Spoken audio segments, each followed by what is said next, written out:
पवन भाई अमर रहे, पवन भाई अमर रहे। साइड में हो जाओ। का नहीं है, वो पूरे दलित समाज के लिए उसने कुर्बानी दी है।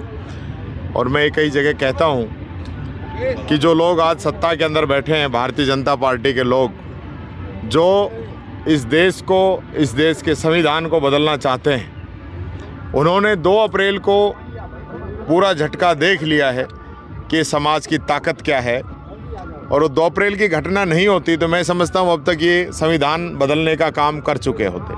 तो मैं इस अवसर पर मैं भाई पवन को भी अपनी ओर से श्रद्धांजलि देता हूँ और बाबा साहब को भी सत सत नमन करता हूँ। कुछ मामले हैं जो अभी भी 2 अप्रैल को जो मामले कईयों पर है वो पेंडिंग है, चाहे वो केंद्र के हों चाहे राज्य को। राज्य सरकार के टोटल मामले वापस हो गए हैं। अच्छा, कोई भी जितने भी मामले थे जो भारतीय जनता पार्टी की सरकार के द्वारा दर्ज किए गए थे हमारे लोगों पे, वो टोटल मामले अशोक गहलोत जी ने वापस कर दिए।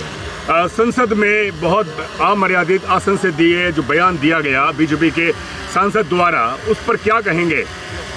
पूरा देश देख रहा है, मैं तो देख रहा हूँ और हम तो कह ही रहे हैं, जिनके ये विधायक हैं, जिनके ये मंत्री हैं, जिनके ये सांसद हैं, वो इस बात पे क्या कहेंगे, बात उनके ऊपर है। बिल्कुल, हम तो कह ही रहे हैं कि ये इतने दिनों से हम तो कह रहे हैं, ये देश के अंदर कोई संविधान से चलने वाले लोग नहीं हैं।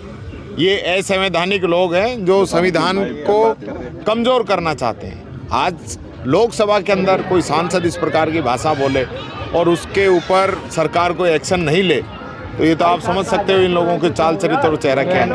मंत्री जी, एक बहुत बड़ा सवाल, आप समाज कल्याण मंत्री हैं, मेरा एक सीधा सवाल, दलितों पर एट्रोसिटीज बढ़ी है, राजस्थान में बढ़ी है, उसके निपटारे के लिए, उसके समाधान के लिए, न्याय के लिए सरकार कुछ और कड़े कदम क्यों नहीं उठा पा रही है? उसमें कड़े कदम उठाए, आप बताइए कहाँ कड़े कदम नहीं उठाए? हम अलवर से आते हैं, कई मामले हैं, अलवर से बताइए, आप अलवर से बताइए, आप अलवर में एक भी मामला बता दीजिए जिसमें सरकार ने एक्शन नहीं लिया हो। मैं बुद्ध विहार, कई ऐसे थाने हैं जिसमें कह रहा हूँ, मैं पूछना चाहूंगा, आप एक भी ऐसा केस बताइए जिसमें एट्रोसिटी हुई और हमने कार्रवाई नहीं की हो।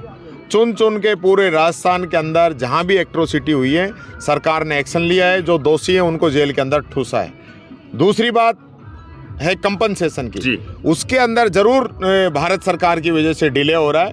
हमने मुख्यमंत्री जी से बात करके अभी एक इस प्रकार का फंड बनाने की बात कही है कि भारत सरकार से जब वो उसकी हिस्से की राशि जब आ जाए तब तक की पूरी राशि राजस्थान सरकार दे, ये मांग हमने माननीय मुख्यमंत्री जी के सामने रखी है। ये एट्रोसिटी भी आप मानते हैं कि ज़्यादा से ज़्यादा मामलों में एफआईआर लगती है, ये पुलिस की जो कार्यप्रणाली है, तंत्र है, वो कमज़ोर साबित होता है और जो गरीब लोग हैं वो उसको उसकी सुरक्षा नहीं मिल पाती। सरकार कुछ ऐसा कदम उठाए जिससे कि ये लोग अपने सिस्टम से न्याय पा सके, कुछ ऐसा कुछ करें। मैं ये कहना चाहूँगा, पहले जितने भी मामले थे उनमें चालान पेश करने की जो समय था जी, और वो घट के आधे से भी कम रह गया है जी।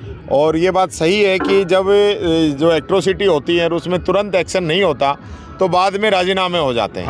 और उसकी वजह से वो चालान पेश उसमें एफआईआर लग जाती है फिर, और एफआईआर का मतलब ये है कि भाई झूठा केस था, तो वो एक बड़ा विषय है। इसके लिए हमने अपनी बात रखी है।